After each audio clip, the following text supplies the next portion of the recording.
ഇൻഫോടെക്കിലേക്ക് സ്വാഗതം. ഇന്ന് കേരളം ഉറ്റുനോക്കുന്നത് മറ്റൊരു വാർത്തയിലേക്കാണ്. ഗോവിന്ദസ്വാമിയുടെ ജയിൽ ചാടലുമായി ബന്ധപ്പെട്ട നിരവധി ഞെട്ടിപ്പിക്കുന്ന വെളിപ്പെടുത്തലുകളാണ് ഇപ്പോൾ പുറത്തു വന്നുകൊണ്ടിരിക്കുന്നത്. ജയിൽ ചാടാനുള്ള തീരുമാനം 5 വർഷം മുമ്പ് എടുത്തതാണ് എന്നാണ് കൊടും കുറ്റവാളി ഗോവിന്ദച്ചാമിയുടെ മൊഴി. ഇപ്പോൾ ചാടിയത് 10 മാസത്തെ ഒരുക്കത്തിന് ശേഷമാണെന്നും മൊഴിയിൽ വ്യക്തമാക്കി. ഇനി ഒരിക്കലും ജയിലിൽ നിന്ന് ഇറങ്ങാൻ കഴിയില്ല എന്ന് തോന്നിയപ്പോഴാണ് ജയിൽ ചാടിയതെന്നും മൊഴിയിലുണ്ട്.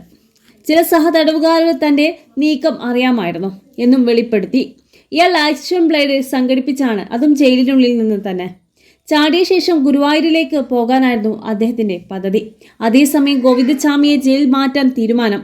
അതീവ സുരക്ഷയുള്ള വിയ്യൂർ ജയിലിലേക്കാവും മാറ്റുന്നത്. നിലവിൽ ഇയാളെ സെൻട്രൽ ജയിലിൽ തെളിവെടുപ്പിനായി കൊണ്ടുപോയിട്ടുണ്ട്. അതേസമയം ഗോവിന്ദച്ചാമി ജയിൽ ചാടിയ സംഭവത്തിൽ 4 ജയിൽ ഉദ്യോഗസ്ഥരെ സസ്പെൻഡ് ചെയ്തിട്ടുണ്ട്. ഹെഡ് വാർഡനെയും 3 വാർഡന്മാരെയുമാണ് അന്വേഷണ വിധേയമായി സസ്പെൻഡ് ചെയ്തിരിക്കുന്നത്. കണ്ണൂർ തളാപ്പറമ്പിലെ ആളൊഴിഞ്ഞ വീട്ടുവളപ്പിലെ കിണറ്റിൽ നിന്നാണ് ഇയാളെ പിടികൂടിയത്. ഇന്ന് പുലർച്ചെയാണ് ഗോവിന്ദച്ചാമി കണ്ണൂർ സെൻട്രൽ ജയിലിൽ നിന്ന് തടവ് ചാടിയെന്ന് അറിയാൻ കഴിഞ്ഞത്. അതീവ സുരക്ഷാ ജയിലിന്റെ സെല്ലിന്റെ കമ്പികൾ മുറിച്ചായിരുന്നു ഇയാൾ രക്ഷപ്പെട്ടത്. മണിക്കൂറുകൾക്കുള്ളിൽ തന്നെ പോലീസും നാട്ടുകാരുടെയും സഹായത്തോടെയാണ് ഗോവിന്ദച്ചാമിയെ പിടികൂടുന്നത്. വളരെ വലിയൊരു ദൗത്യമാണിന്ന് കേരളം നിറവേറ്റിയിട്ടുള്ളത്.